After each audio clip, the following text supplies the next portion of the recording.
In 1991, a video game studio specializing in strategy games called Microprose released Sid Meier's Civilization, a game in which you build an empire to flourish through the ages. In the ensuing 25 years, Civilization has become one of the most popular and well-received video game franchises of all time. Following the successful release of Civilization 6 this October, Fandom visited Firaxis Studios in Hunt Valley, Maryland, which Civ creator Sid Meier co-founded in 1996, to learn more about the history of the series and unique studio culture.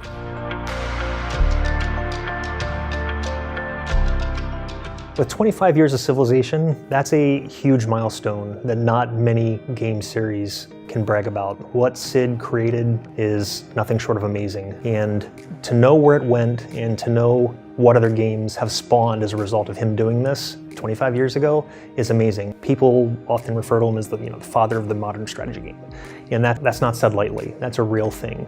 It is really the underpinnings of most of what goes on in the strategy market. We certainly had no idea back in the days of Civ 1 that it would still be around. It's kind of easy to take a game that's successful and wear it out or break it or kind of figure you've got it all made and you can do whatever you want. I think we've respected what works about Civilization and kept that core intact while adding new things and adding new elements. I think the thing that appeals to so many people about Civilization is that it doesn't matter who you are or what kind of player you are, you're always playing the game that you want to. There's so many different ways you can play the game. There's the domination victory, the culture victory, religion victory now, and just having all those different approaches, I think that appeals to a lot of different people. You recognize that people have different play styles. Not everybody wants to conquer the world militarily. I think what I love about Civilization is that it kind of straddles the line between a lot of different interesting things about games and about human history in general. The thing that's most compelling about the game is being able to immerse yourself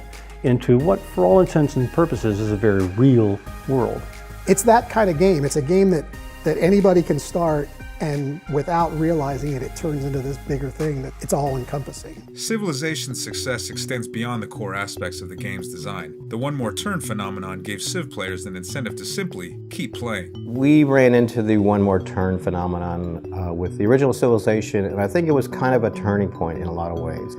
But we would find that people would start playing the game and they couldn't stop. Once I finish this wonder, I'm done. Well, oh man, why did Gandhi have to jump up and declare war on me? So now it's like, I have to take this city. I will go in there to look at a specific bug or, when we're play testing, and the next thing I know it, I'm in there, 20 or 30 turns later. There's that moment we always talk about when Civ clicks with people, and as soon as it clicks, that's when they get the one more turn bug. It's 4 o'clock in the morning, there's birds chirping, and they're like, I have to go to work now. The selfless and collaborative culture at Firaxis has allowed to keep each iteration of Civilization feeling different and fresh, yet still very familiar. This can partly be attributed to the influence of the creative team members that have been at Firaxis since the beginning. Making games is not an easy endeavor, and people work many, many long, late hours during certain parts of the development cycle.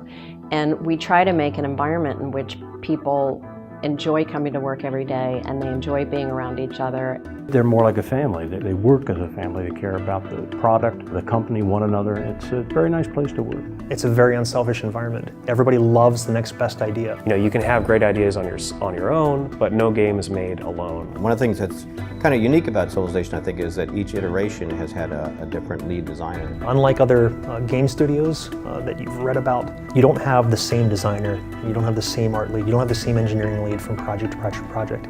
Everybody likes to step up, and other people don't mind stepping back to allow them to come into play. So we don't have barriers around certain positions in the company. Everybody can have a voice in the creative process. It's such a great culture here at Firaxis where we do like to promote from within. I was in marketing to start out, having come from advertising, and I had no clue when I came here that I would end up in production. With Civ 1, I created a system I thought worked well, and I kind of poured all the ideas that I had into it, and kind of watching other people work with that has been a real joy. Sid Meier is regarded as a living legend in the games industry, but his egoless nature and down-to-earth demeanor as a mentor is what inspires his development teams to thrive. It is interesting to kind of be in the place that made the games that you loved growing up and seeing the other side of it. I'm almost 5.5 years here, and I'm still, I still get a little shock when I see Sid Meier walking down the hallway. You're intimidated when you first meet him if you're a fan of gaming. When I first started here, was like, oh my God, Sid Meier, I saw his name, the nameplate on the door. Sid ended up being the absolute most no ego, amazingly easy to talk to, work with guy. If you've got an idea, you just walk into his office, sit on his easy chair, and shoot the breeze. I do work more closely with Sid now than I did when I started out as an intern.